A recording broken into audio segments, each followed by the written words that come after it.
তিস্তাসহ নীলফামারী ও রংপুর জেলার নদী ও খাল পরিদর্শনে এসেছেন পানি সম্পদ মন্ত্রী শহীদ উদ্দিন এ্যানী। সেচ উন্নয়নে বিভিন্ন পরিকল্পনা গ্রহণ করার কথা রয়েছে তার। এরই আরও জানাতে লালমনিরহাট তিস্তা ব্যারেজ থেকে আমাদের সঙ্গে যুক্ত হচ্ছেন আমিরুল বাপি।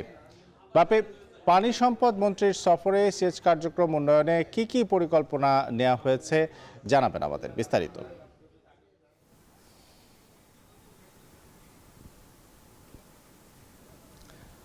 পানি সম্পদ মন্ত্রী শহীদ উদ্দিন চৌধুরী এ্যানী আজ সকাল ৮টার একটু পরে সৈয়দপুর বিমানবন্দর অবতরণ করেন এবং তারপরে তিনি বিভিন্ন খাল পরিদর্শন করতে করতে কিছুক্ষণ আগে এক মিনিট আগে এখানে যে তিস্তা ব্যারেজ আছে, তিস্তা নদী, এটি পরিদর্শন করে এখন যে অবসর যে রেস্ট হাউসটি আছে পানি উন্নয়ন বোর্ডে সেখানে এইমাত্র প্রবেশ করেছেন এবং তার সাথে আছেন লালমনিরহাটের ত্রাণ ও দুর্যোগ মন্ত্রী আসাদুল হাবিব দুনু। এই দুইজনই এই তিস্তা নদী পরিদর্শন করলেন এবং আমরা যতটুকু জানতে পেরেছি যে তিস্তা মহাপরিকল্পনা বাস্তবায়নের জন্য যেসব পদক্ষেপ নেওয়া দরকার সেসব নিয়ে এখন তারা আলোচনায় বসবেন এবং কিভাবে এগুলে এই যে তিস্তা মহাপরিকল্পনা এটি বাস্তবায়ন করা যাবে সেই বিষয়গুলো নিয়ে পানি উন্নয়ন বোর্ডের কর্মকর্তা এবং স্থানীয় জনগণের সাথে তারা আলোচনা করবেন বলে আমরা জানতে পেরেছি। এবং আপনি নিশ্চয়ই জানেন যে এই যে তিস্তা নদীর যে দুঃখ, সেই দুঃখ অবসানে মহাপরিকল্পনা নেওয়া হয়েছে অনেক দিন হলো, অনেক বছর হলো, কিন্তু সেটি শুধুমাত্র কাগজে কলমেই আটকে আছে, মৌখিকভাবেই আটকে আছে।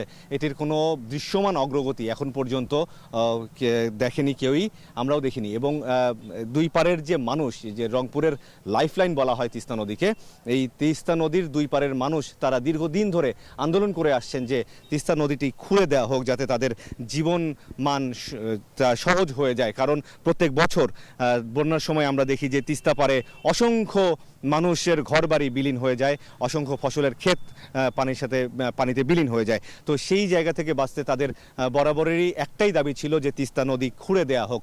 তো সেটি কি একটু বড় করে মহাপরিকল্পনা হিসেবে নেওয়া হয়েছিল, কিন্তু এখনো পর্যন্ত অর্থের যে সংকুলান সেটি না হয় সেই মহাপরিকল্পনা এখনো পর্যন্ত হাতে নেওয়া হয়নি। এবং এটিও কথা উঠেছে যে যদি কোনো বৈদেশিক সাহায্য না পাওয়া যায় পরিকল্পনা বাস্তবায়নের ক্ষেত্রে, সেক্ষেত্রে বাংলাদেশ নিজস্ব অর্থায়নে এই মহাপরিকল্পনা বাস্তবায়ন করতে পারে কিনা, এরকমও একটি কথা আসছে।